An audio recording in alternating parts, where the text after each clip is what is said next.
السلام عليكم ورحمة الله وبركاته. الحمد لله وكفى وسلام على عباده الذين اصطفى. أما بعد فأعوذ بالله من الشيطان الرجيم. بسم الله الرحمن الرحيم. أبرئ نفسي إن النفس لأمارة بالسوء. الآية. محترم المقام वाजिब الاحتराम जनाब सदर जलसा, हजरात उलमा इकराम, मुअज़्ज़ज़ हाज़िरीन, अजीज तलबा, पर्दार अड़ाले पर्दानिशीन मा ओ बोनेरा, अल्लाह रब्बुल इज्जतेर बहुत बड़ एहसान ओ मेहरबानी अल्लाह पाक आमादेर सकलके এই দ্বীনি মাহফিলের মধ্যে আসার এবং বসার তৌফিক দিয়েছেন। এজন্য সকলেই আল্লাহ পাকের শুকর আদায় করি আলহামদুলিল্লাহ। আমার দোস্ত, আমরা বর্তমানে যেখানে আছি এটার নাম হলো দুনিয়া। দুনিয়াতে আমরা ছিলাম না, আর দুনিয়াতে আমরা থাকবো না। আর এটা ধনী গরিব শিক্ষিত অশিক্ষিত সব মানুষের একই তরিকা, একই নিয়ম। দুনিয়াতে ছিলাম না, দুনিয়াতে থাকবো না।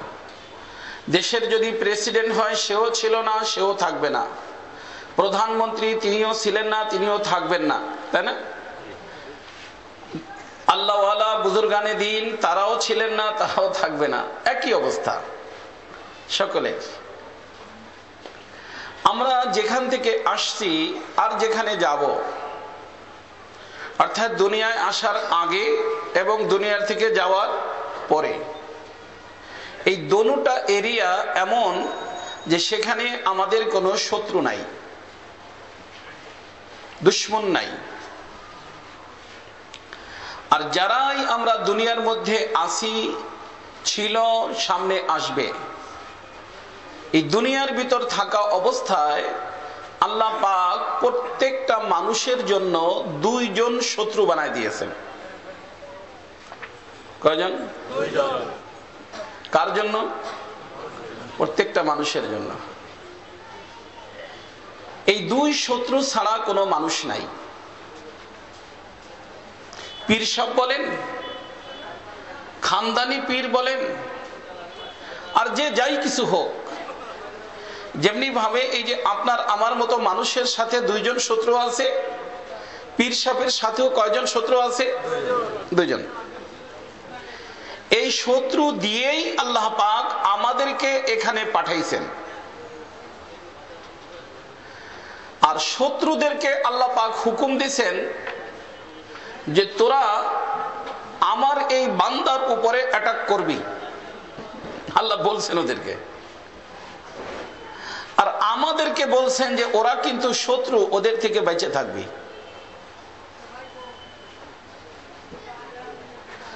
আমাদেরকে ধরার জন্য ওদেরকে আল্লাহ বলে দিছেন, আর আমাদেরকে বলছেন যে ওদের থেকে তোরা বেঁচে থাকবি। যদি এই শত্রুর থেকে বেঁচে থাকতে পারো, যেই হও যেখানের হও, তুমি আমার বন্ধু হয়ে যাবা।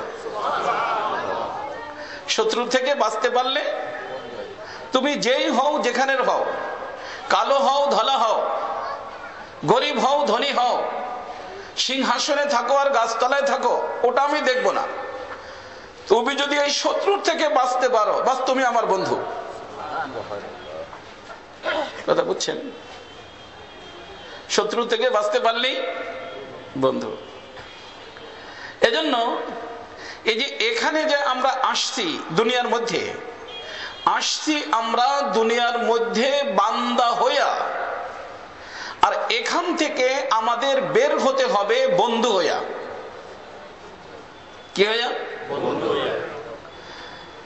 তো যাদেরকে আল্লাহ পাক শত্রুর থেকে বেঁচে আল্লাহর বন্ধুত্ব নিয়ে বের হওয়ার তৌফিক দিবেন, তারা আল্লাহর জান্নাতে জায়গা পাবে। আর যারা আল্লাহর বন্ধুত্ব অর্জন করতে ব্যর্থ হয়ে যাবে, শত্রুর সাথে সম্পর্ক করবে, শত্রুর সাথে সম্পর্ক করলে তো শত্রুই হবে, ওদেরকে রাখার জন্য আল্লাহ পাক একটা জেলখানা বানাইছেন, তার নাম হলো জাহান্নাম। আল্লাহ পাক তাদেরকে জাহান্নাম দিয়ে দিবেন। কথা বুঝছেন? তো বিষয়টা হলো বন্ধুত্বের সাথে। অতএব আমরা যারা এখানে আছি সকলেই তো আল্লাহর জান্নাতে যেতে চাই, কি বলেন? জাহান্নামে কেউ যেতে চায়? তো একটা কাজ করতে হবে, সেটা হলো আল্লাহর সাথে বন্ধুত্ব করতে হবে। আর আল্লাহর সাথে বন্ধুত্ব তখন হবে যখন আল্লাহ যে শত্রু দুইটা বানাই দিছে ওর থেকে বাইচা থাকার তৌফিক হবে। এই শত্রু দুটার পরিচয় এই মুহূর্তে সংক্ষিপ্ত ভাবে আমি আপনাদের খেদমতে পেশ করব। দুটো শত্রু, কজন? দুজন। আমি বলছি যে আমরা এখানে যে আসছি, আসার পূর্বেও শত্রু ছিল না, এখান থেকে যখন চলে যাব তখনও আমাদের সাথে শত্রু থাকবে না, এবং এর ভিতর কোনো সন্দেহ নাই। কিন্তু এখন শত্রু আছে। অর্থাৎ শত্রুর এরিয়ার ভিতর যদি কোনো ব্যক্তি যায়, সেই ব্যক্তিগত সতর্কতার সাথে চলতে হয় যে ভাই এই এরিয়ার ভিতর আমার কি আছে? শত্রু আছে। সেখানে মানুষ কত চিন্তা ফিকির করে চলতে থাকে। এমনকি শত্রুর পক্ষ থেকে যদি কখনো বন্ধু সুলভ কথা হয়, মানুষ সেটা সন্দেহের দৃষ্টিতে দেখে, ভাই দাল মে কুছ কালে হে, কারণ সে তো আমার শত্রু, সে বন্ধুত্ব কেন দেখাচ্ছে? তাহলে আমার কোনো সমস্যা বা চিন্তা ফিকির করতেছে আমার ব্যাপারে, খারাপ দৃষ্টিতে দেখে না। অথবা আমাদেরকে যে শত্রু, এই শত্রুর ব্যাপারটাও আমাদের তার থেকে বেশি সিরিয়াস হতে হবে, যে আমার বন্ধু হতে পারে না, কারণ আল্লাহ বানাই দিচ্ছেন তারে কি? শত্রু। আমার দোস্ত, এই শত্রু দুইটা। একজন শত্রু হলো আপনার আমার এই যে দেহটা, এই দেহের সাথে সম্পর্ক। আর আপনারা সকলে জানেন, এই এলাকা আমি বারবার আসছি, যে আমাদেরকে আল্লাহ সুবহানাহু ওয়া তাআলা বানাইছেন ঊর্ধ্ব জগতে। আমরা যতদিন পর্যন্ত ঊর্ধ্ব জগতে ছিলাম ততদিন পর্যন্ত আমাদের দেহ ছিল না। দেহ ছিল না। এই জন্য আমাদের বয়স যেটা, আমাদের সকলের বয়স এক, সকলের বয়স এক, কিন্তু দেহের বয়স পার্থক্য। এই যে মনে করি নিনার 50 বছর, তো ইনার 20 বছর, ইনার 30 বছর, এটা হলো দেহের বয়স। কারণ এই দেহটা মায়ের পেটের থেকে আসছে, ওই মায়ের পেটের থেকে দেহটা বিভিন্ন সময় আসছে। কিন্তু দেহের ভিতরে রূহ নামে একটা জিনিস আছে, ওটা আল্লাহ পাক একদিনে এক সময় বানাইছেন, আর ওটাকে বানাইয়া আল্লাহ ঊর্ধ্ব জগতে রাখছিলেন। এই জন্য মানুষ বলতে যেটা বোঝায় সেটা হলো রূহের নাম। কিসের নাম? তো রূহ যতদিন ঊর্ধ্ব জগতে দেহ ছাড়া ছিল ততদিন পর্যন্ত নফস নামী কোনো জিনিস রূহের সাথে ছিল না। তার কারণ হলো এই যে দেহটা, এই দেহটার ভিতরে যেমনি ভাবে জাহিরি কিছু অঙ্গ প্রত্যঙ্গ আছে, বাতিনীয় কিছু অঙ্গ প্রত্যঙ্গ আছে। জাহিরি অঙ্গগুলোর যেরকম ভিন্ন ভিন্ন ডিউটি আছে, হাতের ডিউটি ধরার, চোখের ডিউটি দেখার, এরকম বিভিন্ন অঙ্গের ডিউটি আছে না? কে দিচ্ছেন? আল্লাহ দিচ্ছেন। তো আল্লাহ পাক এই দেহের ভিতরে একটা জিনিস বানাই দিচ্ছেন, একটা পার্টস, একটা অঙ্গ, ওইটার নাম হলো নফস। ওইটার নাম কি? নফস। যার সাথে দেহ আছে তার সাথে নফস আছে, এটা দেহের সাথে সম্পর্ক। এজন্য ওই যে নফস নামী যে জিনিসটা, যেহেতু আমার সাথে দেহ আগে ছিল না, নফস ছিল না, আর এই দেহের ভিতরে বর্তমানে আমি আছি, একদিন আসবে যে দেহের থেকে আমি বের হয়ে যাব, দেহ তো নিয়ে যাব না, দেহ মাটির দেহ মাটিতে থেকে যাবে। কথা বুঝতেছেন? ওই যে যেদিন মাটির দেহ মাটিতে থেকে যাবে, আমি আবার ভিন্ন হয়ে যাব, ওই দিনও আমার সাথে নফস থাকবে না। কেন থাকবে না? কারণ দেহ নাই। নফসের সম্পর্ক কিসের সাথে? সবাই বুঝতেছেন? তো এই যে নফস নামে যে জিনিসটা আল্লাহ তাআলা বানাইছেন, হাতের ডিউটি যেরকম ধরার, নাকের ডিউটি শুকার, চোখের ডিউটি দেখার, কানের ডিউটি শোনার, এক একটার একটা ডিউটি আছে না? তো নফস নামী যে জিনিসটা দেহের ভিতরে আল্লাহ পাক আপনার এবং আমার প্রত্যেকটা মানুষ, পুরুষ মহিলা সকলের যে সেট করে আল্লাহ তাআলা দিয়েছেন, ওরেও তো একটা ডিউটি দিয়েছেন। ওর ডিউটি কি? এই 13 পারার শুরুতে আল্লাহ তাআলা বয়ান করছেন। কোরআনে কারীমের 13 পারার শুরুতে আল্লাহ তাআলা বলছেন, ওমা উবাররিউ নাফসি ইন্নান নাফসা, ইন্না মানে অবশ্যই, আর নফস তো নফস, অবশ্যই নফস। এর ডিউটি দেখে লাআম্মারাতুম বিসসু। আল্লাহ বলেন নফসের ডিউটি আমি লাগাইছি, ওর কাজ দিয়েছি। সে কাজটা হলো দুনিয়ার ভিতর যত অন্যায় আর অশ্লীল কাজ হতে পারে, এই সব অন্যায় অশ্লীল কাজের জন্য এই দেহের যে মালিক, দেহের যে মালিক, তাকে সে বারবার নির্দেশ করতে থাকবে, হুজুর এটা করেন, হুজুর এটা করেন, হুজুর এটা করেন। কি কাজের নির্দেশ দিবে? আসু জামি আসু। দুনিয়ার ভিতর যত খারাপ কাজ আছে, যত ধরনের আছে, যত ধরনের হইছে, যত ধরনের ভবিষ্যতে হবে, সব খারাপ কাজের নির্দেশ বারবার এই নফস ওই ব্যক্তিকে দিতে থাকে। কারে? মানুষটাকে। কারে? আমাকে। কারণ নফসটা তো আমার দেহের সাথে সম্পর্ক, এটা আমার দেহ, আমি না, আমি এর ভিতরে আছি। আমাকেও বলে এটা করেন, এটা করেন, এটা করেন। এই ডিউটিটা আল্লাহ পাক দিবেন কারে? নফসকে। এটা হলো নফসের কাজ, এটা হলো নফসের ডিউটি। তোর ডিউটি তো করবেই, করবে না? ওর ডিউটি আল্লাহ দিয়ে দিচ্ছেন, করবে। তো একজন শত্রু, তার নাম হলো নফস। দ্বিতীয় আরেকজন শত্রু আমার দোস্ত, খুব মনে রাখবেন, সেটা হলো বাহিরে থাকে, অবস্থান বাহিরে। এই শত্রুর অবস্থান আমার গাড়ির মধ্যেই থাকে, আমার আমার আমার ঘরের মধ্যেই থাকে, আমার দেহের মধ্যেই থাকে। ও বাইরে যায় না। ওরে দিয়েই আল্লাহ আমার এই গাড়িটা দিয়েছেন। এটা একটা গাড়ি, দুনিয়ার জগতে চলার জন্য এটা আমার একটা বাহন।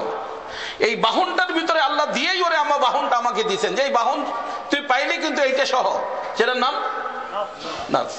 মনে রাখবেন সবাই। আল্লাহ পানি দাও। দ্বিতীয় আরেকটা শত্রু আপনার এবং আমার, ওইটার নাম হলো ইবলিস। ওটার নাম হলো ইবলিস। এর অবস্থান ভিতরে না, অবস্থান বাহিরে, বাইরে থাকে। কারণ ডিউটি তো বিভিন্ন জায়গায়, একখানে বসে থাকলে কাজ হবে? এই জন্য দুনিয়ার ভিতর সবচেয়ে বেশি বিজি শয়তান। আর যারা শয়তানের চেলা, আল্লাহর কোনো টেনশন নাই, আল্লাহ কোনো বিজি না। আল্লাহর যারা ওলি হয় তাদেরও কোনো টেনশন নাই, তাদেরও কোনো ফিকির নেই। শয়তানের ফিকিরের কোনো শেষ নেই, প্রত্যেকটা মুহূর্ত মুহূর্ত টেনশনের ভিতর থাকে। শয়তানের চেলা যারা, তাদেরও শান্তি নেই। আর আল্লাহ ওয়ালা যারা, তাদের শান্তির অভাব নেই। কারণ এর সম্পর্ক মাওলার সাথে। মাওলার অবস্থা লা খাউফুন ওয়ালা ইয়াহজানুন, ভয়ও পান না, টেনশনও নেন না। যারা মাওলা ওয়ালা হয় তাদের কোনো ভয় নাই, তাদের কোনো টেনশন নাই। আলা ইন্না আউলিয়া আল্লাহি লা খাউফুন আলাইহিম ওয়ালা হুম ইয়াহজানুন। অর্থাৎ মাওলার সাথে সম্পর্ক হইলে টেনশন মুক্ত জীবন, নির্ভীক জীবন। আর শয়তানের সাথে সম্পর্ক হইলে টেনশনের কোনো শেষ নাই। আমি তো বলি, মনে করেন একজন মেয়ে মানুষের সাথে আপনার বিবাহ হয়েছে, আপনি আপনার স্ত্রীকে নিয়ে ঘরের ভিতরে আপনি আছেন, আপনার কোনো টেনশন থাকবে যে ভাই কেউ দেখে ফেলায় কিনা, কেউ আবার এদিক সেদিক পুলিশ আসে কিনা, এটা ভয় পাবেন। আর একটা টেডির এমনি ধরে নিয়ে আসছেন, আপনি যদি একেবারে এসির ভিতরে থাকেন, আপনার ঘাম বেরিয়ে থাকবে, তা জানেন? হ্যাঁ, আরাম পাবেন, ঘাম বেরিয়ে থাকবে। কোন সময় কে আইসা বাস দরজা নক করে, পাতা পড়লে লাভ দেওয়া ওঠে, কি হয়েছে, পুলিশ আসতে মনে হয়। মানুষ বলে না চোরের মন পুলিশ পুলিশ, তো যার মনে পুলিশ পুলিশ থাকবে তার কি ঘুম আসবে? শয়তানের সাথে থাকলে আরাম নাই, আল্লাহর সাথে থাকলে টেনশন নাই। আর এর ভিতর কোনো সন্দেহ নাই, সন্দেহ করে কোনো লাভ নেই রে বাবা, যা বললাম এটাই ঠিক। ঠান্ডা পানি আনো ভাই, ওর দানো ঠান্ডা আনো। কয় মিনিট আছে বাবা? কয় মিনিট বলতে পারবো? 12টার পর তো বয়ান করি। কথা বুঝতেছেন? তা একজন শত্রুর নাম কি? আরেকটা শত্রু আমি বললাম থাকে বাহিরে। আমার এই গাড়ির যে কোনো জায়গায় সে ঢুকতে পারে, এমনকি রগের ভিতর ঢুকতে পারে, ব্লাডের সাথে সে নিজেকে সংযোগ করে ফেলতে পারে, রক্তের সাথে। তবে এই দেহের ভিতরে আল্লাহ পাক একটা অঙ্গ রাখছেন। কয়টা অঙ্গ? একটা। ওই অঙ্গের ভিতরে যদি আমি পাহারা লাগাই তাহলে সেখানে সে ঢুকতে পারবে না। পাহারা লাগাইলে ঢুকতে পারবে না। আর পাহারা যদি আমি খতম করে দেই ওখানেও ঢুকতে পারবে। ওই যে শত্রু, তার নাম হলো মিস্টার ইবলিস, শয়তান। যে কোনো মুহূর্তে সে আমার ভিতরে ঢুকতে পারে। তবে দেহের ভিতর ঢুকার পরে ওই যে আমি বলছিলাম একটা অঙ্গ, সেখানে ঢুকার আগে ও দেখে যে সেখানে পাহারা আছে কিনা। যদি পাহারা থাকে তাহলে ঢুকে না, ঢুকার পারমিশন নাই। আর সেই অঙ্গটার নাম হলো কলব। সেটার নাম হলো কলব। কলব নামে একটা জিনিস আছে। আর এর পাহারা হলো আল্লাহ পাকের জিকির। পাহারা হলো আল্লাহ পাকের জিকির। হাদিস শরীফে আল্লাহ রাসূল সাল্লাল্লাহু আলাইহি ওয়াসাল্লাম ফরমান যে যখন কোনো ব্যক্তি জিকির করে তখন শয়তান আর ওখানে ঢুকতে পারে না। আর শয়তান আর জিকির যদি বন্ধ হয়ে যায়, পাহারা যদি কোনো ব্যক্তি উঠায় নেয়, তাহলে ও ওখানে এসে ঢুকে এবং ঢুকার পরে মশা যেরকম দেখে না আস্তে তার ইটা ঢুকাই দেয়, ঠিক ওরকম তার কলবের ভিতরে বনি আদমের কলবের ভিতরে তার শোটটা ঢুকাই দেয়।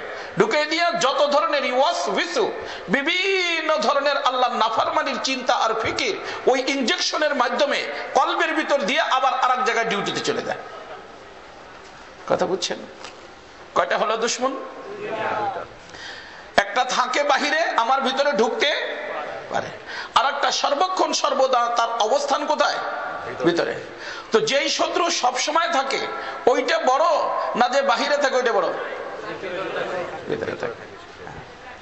তবে এখানে একটা কথা খুব মনে রাখবেন, এই দোনো শত্রুকে আল্লাহ পাক দিয়া আমাদেরকে বলছেন যে তোমরা এই শত্রুর থেকে সতর্ক থাকবা।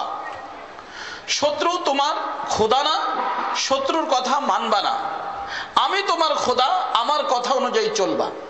এটা কে বলছেন? আল্লাহ বলছেন। কথা বুঝছেন?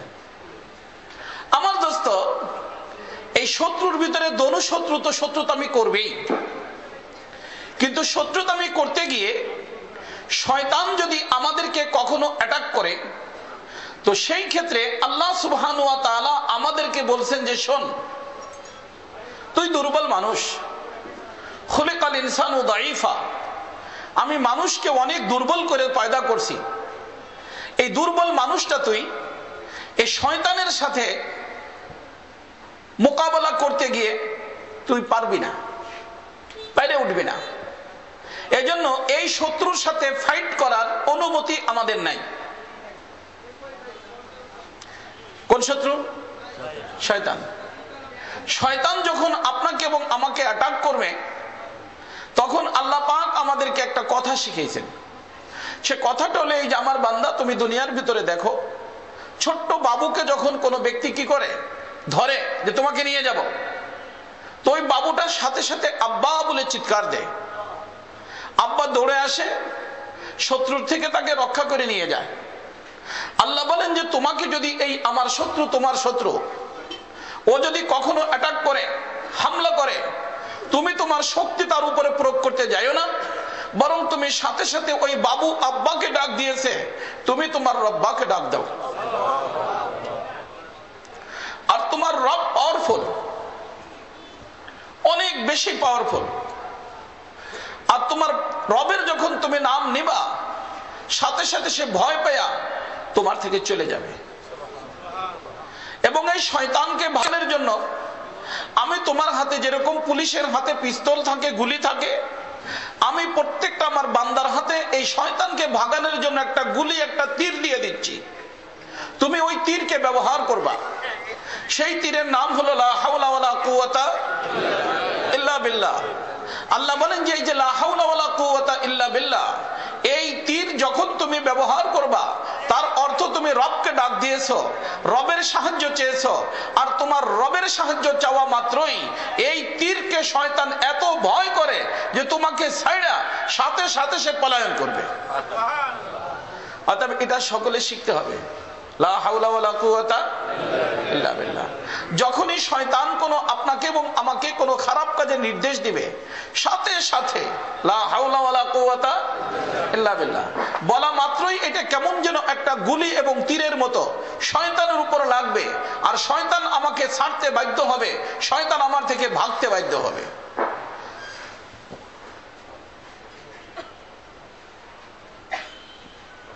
কথা বুঝছেন তো? এক শত্রুকে শয়তান, শয়তানকে আল্লাহওয়ালা বানানোর চিন্তা ফিকির করার দরকার। এটা আপনি মনে করেন না যে শয়তানের সাইজ করে ফেলবো, শয়তান সাইজ হবে না, শয়তান সাইজ হবে না। আপনি যদি সাইজ করতে যান, এটা হইতে পারে যে আপনি সাইজ হয়ে যাবেন। এই জন্য শয়তানকে সাইজ করার অনুমতি নাই। বরং শয়তান যখনই আমার নিকটে আসবে, বাবু যেরকম আব্বা বলে ডাক দেয়, আমি রব্বা বলে ডাক দিব যে হে আমার রব, এই যে আসছে, আমাকে আপনি বাঁচান, আপনি আমাকে হেফাজত করেন। আল্লাহ বলেন তোমার আমাকে ডাক দিতে দেরি, আমার নুসরত নিয়ে আসতে দেরি হবে না। দিনে হোক রাত্রে হোক, যে কোনো সময় হোক, ফাআইনামা তুওয়াল্লু ফাসাম্মা ওয়াজহুল্লাহ, যেখানেই তুমি আমাকে ডাকবা ওইখানেই তুমি আমাকে পেয়ে যাবা। তাজিদিনি ফি সাওয়াদিল লাইলি আবদি, আমাকে যদি রাত্রের অন্ধকারে ডাক দাও, রাত্রের অন্ধকারে পাবা। লা সিনাতু ওয়ালা নাউম, কারণ আমি তো তোমার জন্যই, আমার ঘুম নাই, আমার তন্দ্রা নাই, দুনিয়া পরিচালনা করি, আমার কোনো ক্লান্তি শ্রান্তি নাই, আমি ঘুমাই না, আমি তন্দ্রা যাই না। অনেক সময় দেখা যায় আমরা কোনো বড় মানুষকে বিপদে পড়ে ফোন করি, কিন্তু উনি ফোন অফ করে অথবা সাইলেন্ট রেখে ঘুমায় গেছে। উনি দেখছে সকালে, যখন দেখছে তখন আমি জেলে। কথা বুঝেননি? কিন্তু আল্লাহ বলেন আমার বান্দার বিষয়টা তোমার সাথে আমার এমন না। তুমি যদি রাত্রে ডাকো আমাকে রাত্রে পাবা, দিনে ডাকো দিনে পাবা, হাওয়ার ভিতরে থেকে ডাকো হাওয়ার ভিতরে পাবা, জমিনে বসে ডাকো জমিনে পাবা, সব জায়গায় তুমি আমাকে পাবা। অর্থাৎ শত্রু যখনই তোমাকে কিছু করবে, সাথে সাথে তুমি আমাকে ডাক দিবা, আর তোমার মুখে উচ্চারণ হবে লা হাওলা ওয়ালা কুওয়াতা ইল্লা বিল্লাহ। কিন্তু আমার দোস্ত, ওই যে আরেকটা শত্রু আমাদেরকে আল্লাহ পাক বানায় দিয়েছেন, ওইটার নাম হলো নফস। ওইটার নাম নফস। এই নফস যেহেতু সার্বক্ষণিক আমার সাথে, এজন্য আল্লাহ পাকের হুকুম হলো যে এই নফসটাকে তুমি চেষ্টা করো ঠিক করার জন্য, নফসকে ঠিক করার চেষ্টা করো। শয়তান চেষ্টা করলেও ঠিক হবে না, কারণ সে মারদুদ, বিতাড়িত। আল্লাহর দরবার থেকে যে ভাগছে তো আর কখনো আল্লাহর দরবারে ইন হবে না। এক্সিট হয়েছে, খুরুজ হয়েছে, বের হয়ে গেছে তো হয়ে গেছে, আর কখনো ভিতরে আসতে পারবে না। তবে এখানে একটা কথা না বললেই না, একটু বলে রাখি, এই যে শয়তান যে একটা আমাদের শত্রু, এর নাম শুনলেন কি? ইবলিস। নাম কি শুনলেন? ইবলিস। ইবলিস কেন? হে কামরাঙ্গীর চেরে উলামা হযরত, আপনারা সবাই জানেন, এ মিলাই ফেলছে, হক আর বাতিলকে কি করে ফেলছে? তালবিস থেকে ইবলিস মিলাই ফেলছে। তো আমি আজকে জুমার সময় একটা বিষয়ের উপর আলোচনা করতেছিলাম যে হক এবং বাতিলের লড়াই আজকের থেকে না, পুরান জমানার থেকে। আদম আলাইহিস সালাম যখন থেকে আল্লাহ দুনিয়া বানাইছেন, তখন থেকে হক এবং বাতিলের কি যুদ্ধ। হক আছে, বাতিল আছে, চলতেছে চলতেছে। কিন্তু একটা জিনিস সব সময়ের জন্য আপনারা বুঝে রাখবেন, অধিকাংশ যুবকদেরকে দেখতেছি, লক্ষ্য করবো, আরে বাবা পুরো জীবনের জন্য আমার কথাটা মনে রাখবা, একটা হলো হক, একটা হলো বাতিল। হক কখনো তার রূপ পরিবর্তন করে বাতিলের রূপ ধারণ করে মানুষের নিকট আসে না। কথা বুঝছো? হক একই অবস্থায় থাকে, হক একই অবস্থায় থাকে, মরে যাইতে রাজি, হক পথ ছাড়তে রাজি না। কথা বুঝে আসছে না? কিন্তু বাতিল যে, সে কি করে? এই যে বাতিলের সবচেয়ে বড় কে? ইবলিস। আর ইবলিস ইয়াতাশাক্কালু বিআশকালি মুখতালিফা, বিভিন্ন ধরনের রূপ ধারণ করতে পারে। এ পীর সাহেব হইয়া তোমার নিকটে আসতে পারে। কি হইয়া? পীর সাহেব হইয়া, মুফতি সাহেব হয়ে আসতে পারে, মুহাদ্দিস সাহেব হয়ে আসতে পারে।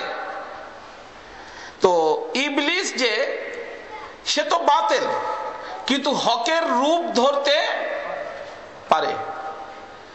তো এই হকের রূপ ধারণ করে যখন সমাজে সে নিজেকে পেশ করে, তখন এই জনসাধারণের জন্য হক এবং বাতিলকে বোঝা কঠিন হয়ে যায়। আর আজ পর্যন্ত আমাদের ইতিহাস সাক্ষী, মাত্র 5-7 মিনিট আছে, কি বলবো, ইতিহাস সাক্ষী যে যখনই উম্মতকে ধ্বংস করার লাইন করছে এই ইবলিস, তখন কিছু হকপন্থী মানুষকে হকের চেহারায় উম্মতের সামনে পেশ করছে, অথচ তারা কিনা হক না, রূপ হকের। এই যে মনে করো খতমে নবুয়তের বিষয়টা, আমাদের নবী আলাইহিস সালাতু ওয়াস সালাম খাতেমুন নবিয়্যিন, নবীকে না মানলে যেরকম মানুষ কাফের হয়ে যায়, নবী আলাইহিস সালামের খতমে নবুয়তকে যে ব্যক্তি না মানে সেও কাফের হয়ে যায়। কথা বুঝে আসছে?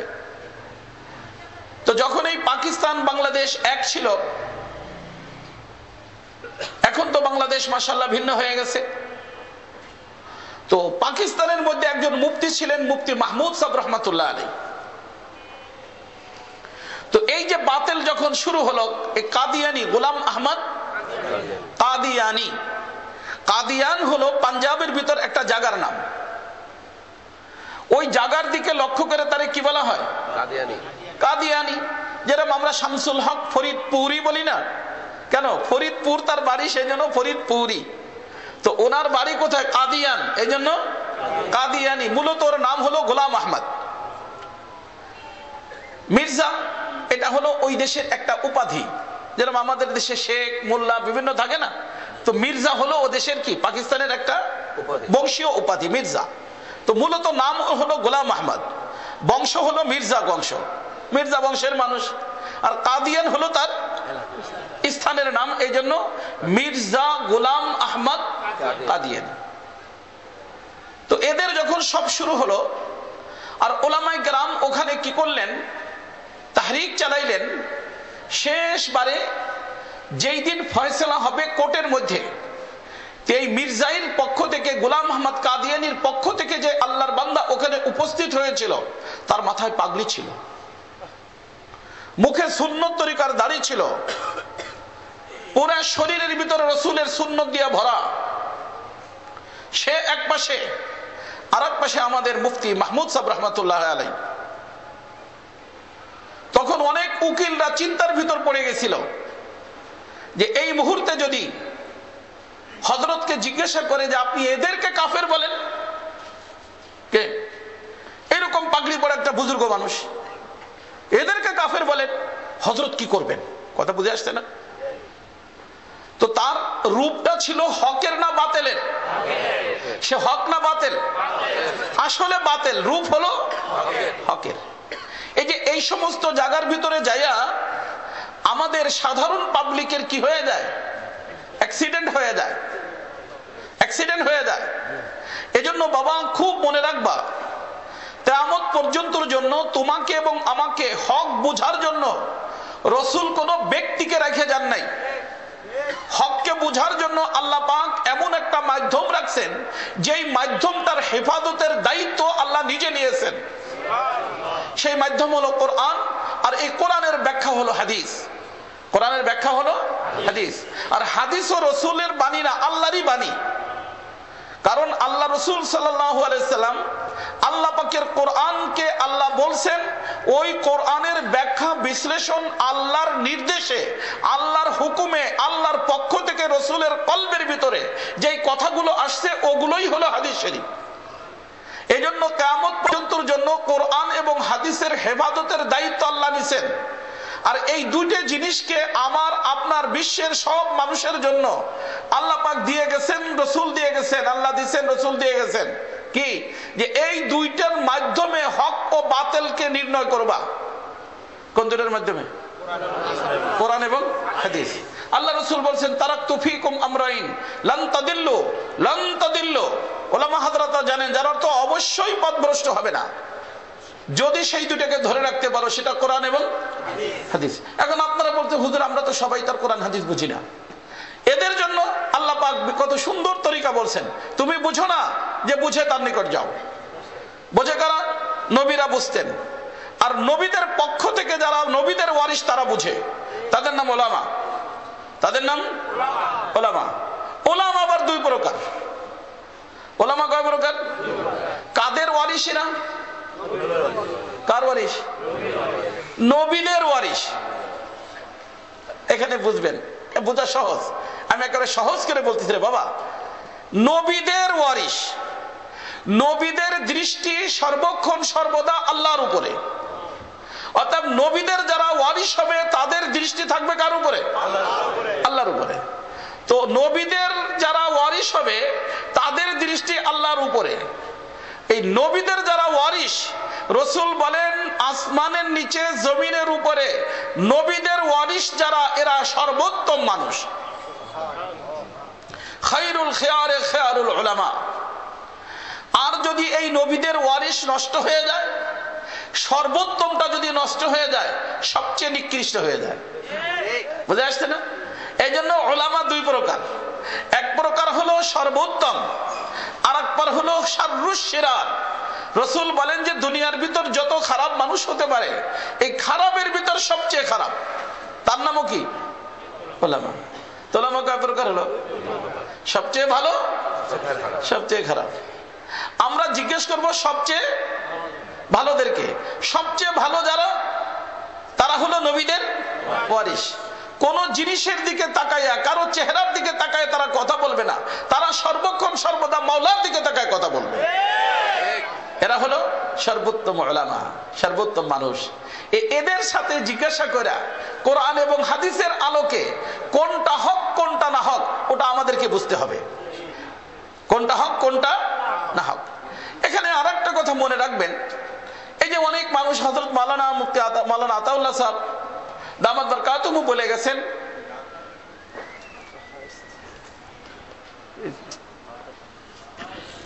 করেন মাওলানা সাদ সাহেবের বিষয়টা। অনেকে আমাদেরকে বলে যে হুজুর আপনাদের কি হইল, আপনারা মাদ্রাসা চালাইতেছেন, চালান, আপনারা তো তাবলীগ করেন না, তাবলীগ নিয়ে আপনাদের মাথা ঘামানো কেন? অনেকে বলে। আসলে এখানে একটা সমস্যা আছে। মুজিবুর ভাই, আপনারা বারবার কথা বলতেছেন, হুজুর কি শোনো বাবা, সমস্যাটা শোনো। দিন আমাদের নিকট আমানত, দিন আমাদের নিকটে আমানত।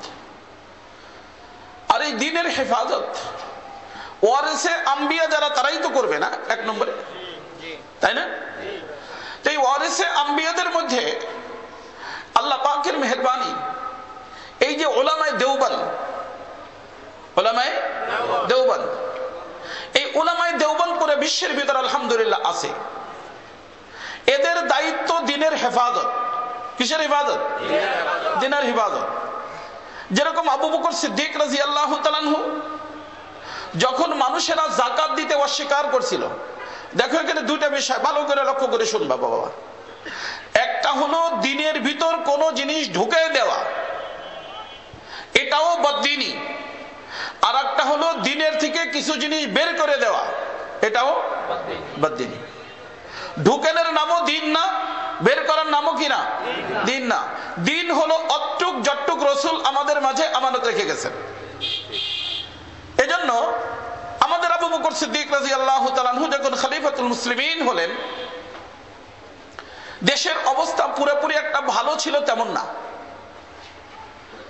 যেহেতু আল্লাহ তাআলা কোরআনে কারীমের ভিতর বলছেন, খুয মিন আমওয়ালিহিম সাদাকাতান তুতাহহিরুহুম ওয়া তুযাক্কিহিম, যাকাতের ব্যাপারে খুশ আল্লাহ তাআলা নির্দেশ দিয়েছেন আল্লাহর হাবিবকে, আপনি নেন। তো আল্লাহ রসুল যখন দুনিয়ার থেকে চলে গেলেন, তখন কিছু মানুষ সাহাবায়ে কেরাম তাদের একটা ধারণা হলো এই যাকাত দেওয়ার কথা তো আল্লাহ পাক বলছেন, কিন্তু নিতে বলছেন কাকে?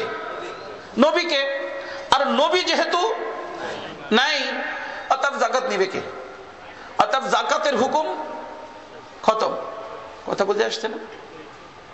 এবং এই চিন্তাধারায় মানুষ একজন না, অনেকগুলো মানুষ হয়ে গেল। ওমর ফারুক রাদিয়াল্লাহু তাআলা আনহুর মতো কঠিন মানুষ, যার মুখ দিয়ে রসুল বলছেন হক কথা ছাড়া বের হতো না, যাকে শয়তান পর্যন্ত ভয় পাইত, এই আল্লাহর বান্দা হযরত আবু বকর সিদ্দিক রাদিয়াল্লাহু তাআলা নিকটে আসছেন। আসার পরে বলছেন, হযরত আপনি কেবলই খলিফাতুল মুসলিমিন হয়েছেন, এই মুহূর্তে যদি আপনি কঠিন কোনো পদক্ষেপ গ্রহণ করেন, সেক্ষেত্রে উম্মতের ভিতরে বিভক্তির কারণ হয়ে যেতে পারে, উম্মত ভাগ হয়ে যেতে পারে। অতএব এই মুহূর্তে আপনি যদি একটু নমনীয়তা দেখাইয়া আপনি নিজেকে মজবুত করে নিতে পারেন, প্রতিষ্ঠিত হতে পারেন, এরপরে শক্ত হাতে এদেরকে দমন করা যাবে। কথা বুঝে আসছে না? এখন নরম হও, পরে শক্ত হাতে তাদেরকে কি করেন? দমন করেন। এটা বুদ্ধি কে দিলেন? ওমর রাদিয়াল্লাহু তাআলা আনহু। কিন্তু আবু বকর সিদ্দিক রাদিয়াল্লাহু তাআলা আনহু ওনার এই পরামর্শ গ্রহণ করেন নাই, বরং তিনি দারুণ একটা কথা বলছেন। তিনি বলছেন যে, ওমর শুনো, আমার রসুল যেই দ্বীনকে আমাদের মাঝে রেখে গেছেন, সেই দ্বীন যদি আমাদের উপস্থিতিতে ক্ষতিগ্রস্ত হয়ে যায়, দ্বীনের থেকে কোনো জিনিস বের হয়ে যাওয়া মানে দ্বীন ক্ষতিগ্রস্ত হলো, তো আমাদের বেঁচে থেকে লাভ কি? আমি মরতে পারি, কিন্তু দ্বীনের ক্ষতি হতে আমি দেব না। এবং তোমরা যদি আমার সঙ্গ নাও দাও, আমি একা থাকি, আমি একাই আল্লাহর দ্বীনকে হেফাজত করার জন্য আমার জান যত সময় পর্যন্ত আছে আমি আগে বাড়তেই থাকবো, আমি পিছনে হটবো না। কে বলছেন? আবু বকর সিদ্দিক রাদিয়াল্লাহু তাআলা আনহু। অথচ তিনি মানুষটা কেমন ছিলেন? আল্লাহ রাসূল বলেন, আরহামু উম্মতি বি উম্মতি আবু বকর, আমার উম্মতের মধ্যে সবচেয়ে দয়ালু মানুষটা, সবচেয়ে কঠিন মানুষটা নরম হয়ে গেছে, কিন্তু দয়ালু মানুষটা কি হন নাই? দ্বীনের ব্যাপারে নরম হন নাই। তো একটা হলো দ্বীনের থেকে কিছু বের করে দেওয়া, আর একটা হলো দ্বীনের ভিতর কিছু ঢুকাই দেওয়া। দ্বীনের ভিতর যদি কিছু ঢুকাই দেওয়া হয়, তার নাম হলো বেদাত, তার নাম হলো বেদাত। এই যে মনে করেন আজকে আমাদের ঢাকার ভিতরে, কামরাঙ্গীর চর অবশ্যই হবে না, ঢাকার ভিতরে বিভিন্ন জায়গায় আজানের আগে আসসালাতু ওয়াসসালামু আলাইকা ইয়া রাসূলুল্লাহ শুরু হয়ে গেছে। তো আজানের ভিতরে সালাত ও সালাম ঢুকানো হয়েছে, এটা বেদাত। এটা কি বেদাত? এখন আপনি বলেন যে হুজুর এরা তো রসুলের মহব্বতেই পড়তেছে, তো বিলালের থেকে বেশি মহব্বত আমাদের ঢাকার মুয়াজ্জিন সাহেবের হয়ে গেছে। হ্যাঁ, বিলাল রাদিয়াল্লাহু তাআলা থেকে বেশি মহব্বত। আমাদের দেশে অনেক সময় মামু বাড়ির গল্প দিলে মাই কি বলে, মার কাছে মামু বাড়ির গল্প দাও। আরে মাই তো সবচেয়ে ভালো জানে। সাহাবায়ে কেরাম রসুলকে যেইভাবে মহব্বত করতেন, এইভাবে মহব্বত কিয়ামত পর্যন্ত কোনো মানুষ রসুলকে করতে পারবে না। কিতাবের ভিতর ঘটনা আসছে, এক আল্লাহর বান্দা 1,00,000 বার দুরূদ শরীফ পড়তো, 1,00,000 বার। একবার হঠাৎ করে তার দিলের ভিতর আসছে, আল্লাহ রাসূল সাল্লাল্লাহু আলাইহি ওয়াসাল্লাম বলছে, ইন্না, যে ব্যক্তি বেশি বেশি দুরূদ শরীফের বেশি আমার সবচেয়ে বেশি নিকটবর্তী। অথবা আমি যেহেতু বেশি দুরূদ পড়ি, সাহাবায়ে কেরাম বিজি থাকতেন, ব্যস্ত থাকতেন, অর্থাৎ তাদের থেকে আমি রসুলের বেশি নিকটে। মনে আসছে। কিন্তু আউলিয়া কেরামদের মনে কিছু আসলে, ভুল হলে আল্লাহ ভুল ধরায় দেন, ভুল ধরায় দিয়েছেন। সাথে সাথে ঘুম আসছে, ঘুমের ভিতরে স্বপ্নের ভিতরে দেখে যে একটা গাড়িতে করে রাসূলুল্লাহ যাচ্ছেন, সাহাবায়ে কেরামও গাড়ির ভিতর বসা। ওনাকে বলছে যাবা বসো, উনিও বসে পড়ছে। তো ওই যে গাড়ির যে চালক ছিল, সে পাহাড়ি রাস্তা ছিল, পাহাড়ের থেকে গাড়িটা নিচের দিকে যখন নামাবে, তখন সে চিৎকার দিছে যে ভাই জলদি করো, তোমরা গাড়ির চাকার নিচে কিছু রাখো, তা না হলে রসুলের গাড়ির দ্রুত নামার কারণে কষ্ট হইতে পারে। তখন ওই যে সাহাবাই কেরাম যারা ছিল, এই যে বুজুর্গ ছিলেন, সবাই নামতে নামছে। নামার পরে উনি এইদিক যায় ওইদিক যায়, পাথর তালাশ করে। কি তালাশ করে? অনেক দূরে দেখে একটা পাথর, দে দৌড় পাথর ধরার জন্য। পাথর জায়গায় ধরছে, পাথর নিয়ে আসছে। আইসে দেখে যে গাড়ির জায়গায় দাঁড়ায় রয়েছে, নিচের দিকে নামে যায় নাই, রসুলের কষ্ট হয় নাই। আর গাড়ির প্রত্যেকটা চাকার নিচে সাহাবাই কেরাম শুয়ে পড়ছেন। উনি কি তালাশ করতে গেছেন? তখন ওনার ঘুম ভাঙছে, চিন্তা করলো, হায় রে, আমি পাথর তালাশ করতে কত সময় লাগছে, এই পাথর নিয়ে আসতে আসতে তো গাড়ি নিচের দিকে যে রসুলের কষ্ট হয়ে যাইত। সাহাবাই কেরাম নিজের জানকে কুরবান করতে রাজি, রসুলের কষ্ট হোক যা সাহাবাই কেরাম চাইতেন না। সাহাবাই কেরামের রসুলের সাথে মহব্বত। তো বেলাল রাদিয়াল্লাহু তাআলা আযান দিচ্ছেন, রসুল উপস্থিত, সেখানে রসুলের মহব্বতে দুরূদ পড়লেন না, সালাত ও সালাম পড়লেন না। আজকে 1400 বছর পরে আয়েশা ঢাকার মুয়াজ্জিনের মহব্বত ঠেলায় বাঁচতে পারে না, সে কি পড়ে? দুরূদ পড়ে, আসসালাতু ওয়াসসালামু আলাইকা রাসূলুল্লাহ। এর নাম হলো বেদাত। দিনের ভিতরে কিছু ঢুকে দেওয়ার নাম হলো বেদাত, আর দিনের থেকে কিছু বের করে দেওয়ার নাম হলো ইলহাদ। আমাদের উলামায়ে দেওবন্দকে আল্লাহ পাক দায়িত্ব দিয়েছেন, জিম্মেদারি দিয়েছেন, খায়রুল কুরুনের জামানার ভিতরে সাহাবায়ে কেরামের যে শান আল্লাহ পাক দিয়েছিলেন, ঠিক ওই তরজের উপরে আল্লাহ পাক উলামায়ে দেওবন্দকে কাজ করার তৌফিক দিয়েছেন। আজ পর্যন্ত যখন কোনো ব্যক্তি দিনের থেকে কিছু বের করে দিছে, তখনও তারা গর্জন করে উঠছেন, আর যখন কেউ কিছু ঢুকে দিছে, তখনও তারা আওয়াজ তুলছেন। এটা উলামায়ে কেরামের দায়িত্ব, এটা উলামায়ে কেরামের জিম্মেদারি। কথা বুঝে আসছে না? অর্থাৎ তাবলীগ করি আর না করি এটা দেখার বিষয় না, দিনের হেফাজত করা উলামায়ে কেরামের দায়িত্ব। অর্থাৎ দিনকে কোনো ব্যক্তি নষ্ট করে দিবে আর উলামা হয়ে সে খামোশ থাকবে, সে আলেম না। সে কি না? চাকরি চলে যাবে, চাকরির ভয়তে করবে না, সে আলেম না। কারণ আলেমে রব্বানির নজর তো রবের উপরে থাকবে, আলেমে রব্বানির নজর একমাত্র আল্লাহর উপরে থাকবে। যেরকম আম্বিয়া আলাইহিস সালামের নজর আল্লাহর উপরে ছিল, উলামায়ে হাক্কানি উলামায়ে রব্বানির নজরও আল্লাহর উপরে থাকবে।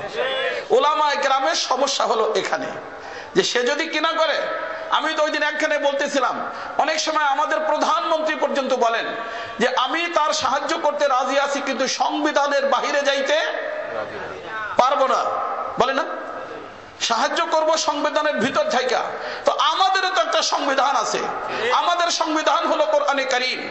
আমরা কাউকে সাহায্য করব, আমরা কাউকে ভালো বলবো, আমরা কাউকে আদর করব, আমরা কাউকে মহব্বত করব, আমরা কাউকে আমাদের মসজিদের ভিতর জায়গা দিব, যত সময় পর্যন্ত আমাদের সংবিধান অনুমতি দেয়। সংবিধানের বাহিরে যায় আমরা কিছু করতে পারবো না। যদি সংবিধানের বাহিরে যেয়ে করি, তাহলে আমাদের নাম আর আলেমে রব্বানি থাকবে না, আলেমে রব্বানি আমাদের নাম থাকবে না। তখন আমরা উলামায়ে সু হয়ে যাব, খায়রুল কুরুন থাকবো না। তখন আমরা নষ্ট হয়ে যাব। এই নষ্টের থেকে বাঁচার জন্য আমার দোস্ত উলামায়ে কেরামের এই প্রয়াস, ওনারা যা কিছু করতেছেন, কারোর সাথে কোনো দুশমনি নেই। আজকেই যদি সে তওবা করে ফেলে, তওবার দরজা তো খোলা। আমাদের হযরত মাওলানা আরশাদ মাদানী সাহেব দামাত বরকাতুহু বলছেন যে 1 মিনিটে সব সমস্যার সমাধান হয়ে যেতে পারে। কয় মিনিটে? 1 মিনিটে। খালি মাওলানা সাদ সাহেব বলুক সরি, সরি বলতে কতটুক লাগে? কয় মিনিট লাগে? এখানে মনে রাখবা বাবা, আব্বাজি আল্লাহ বলছিলেন যে গাছের কাছে যাবা না, কিন্তু গাছের কাছে গেছে, গাছ খাইয়ে ফেলছে, গাছের থেকে ফল খাইছে না, যা হওয়ার হয়েছে। ইজ্জতের কাপড় খুলে গেছে, তফিকা ইয়াকসিফানি আলাইহিমা মিন ওয়ারাকিল জান্নাহ। কিন্তু আব্বা কি বলছে? রব্বানা জালামনা, আল্লাহ ভুল করছি, মাফ করে দাও। আল্লাহ মাফ করে দিয়া মাথার উপরে নবুয়তের মুকুট আল্লাহ তাআলা পরাই দিয়েছেন।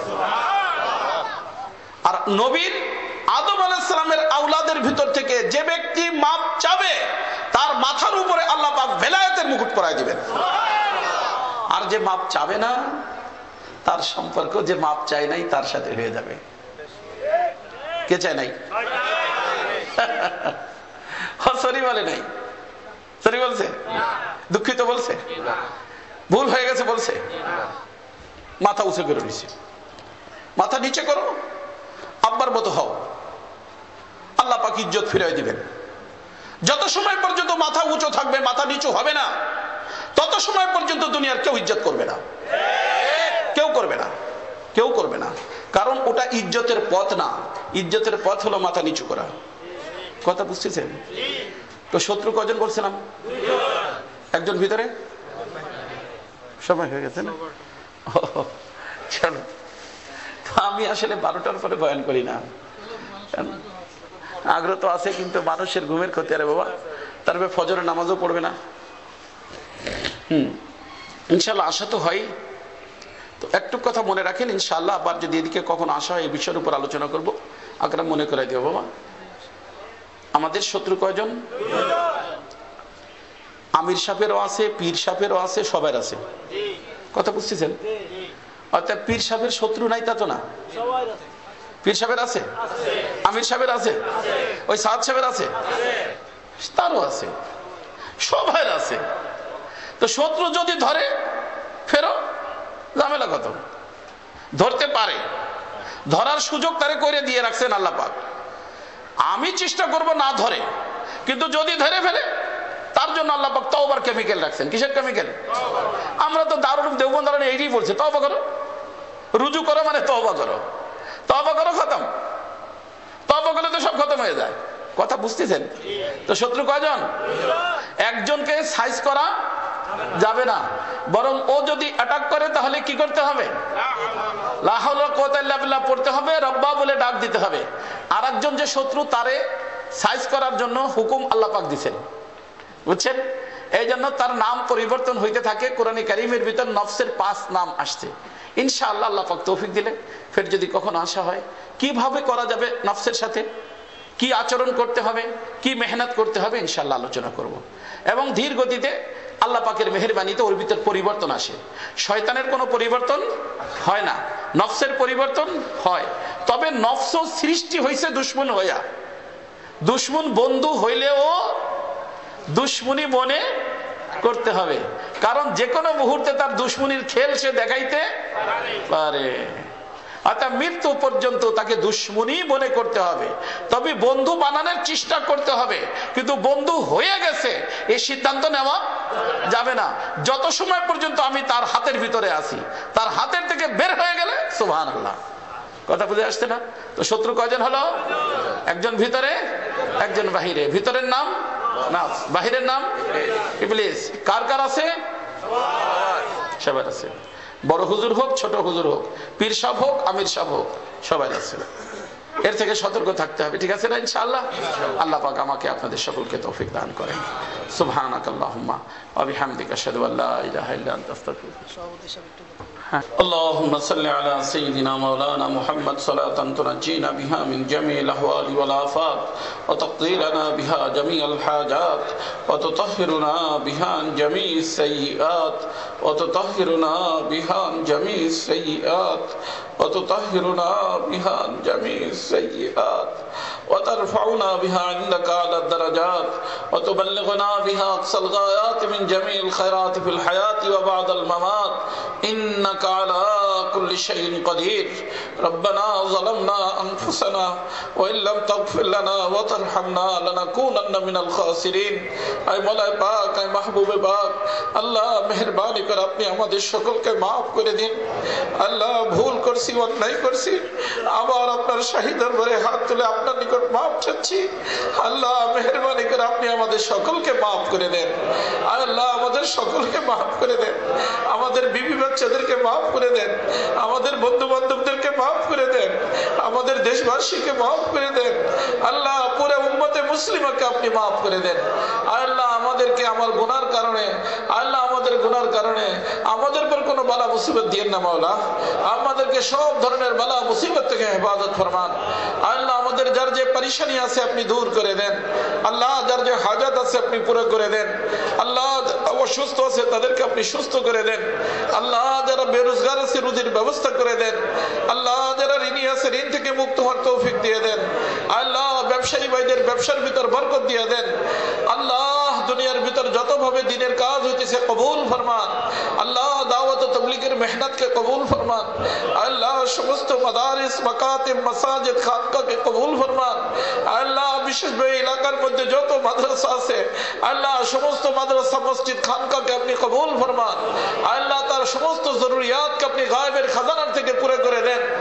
আল্লাহ এখানে এই মাহফিল হলো আল্লাহ যাদের উদ্যোগে মাহফিল হয়েছে আল্লাহ যারা শ্রম দিয়েছে মেহনত করছে পরামর্শ দিয়েছে টাকা দিয়েছে আল্লাহ তাদেরকে দিনও দিয়ে দেন দুনিয়াও দিয়ে দেন।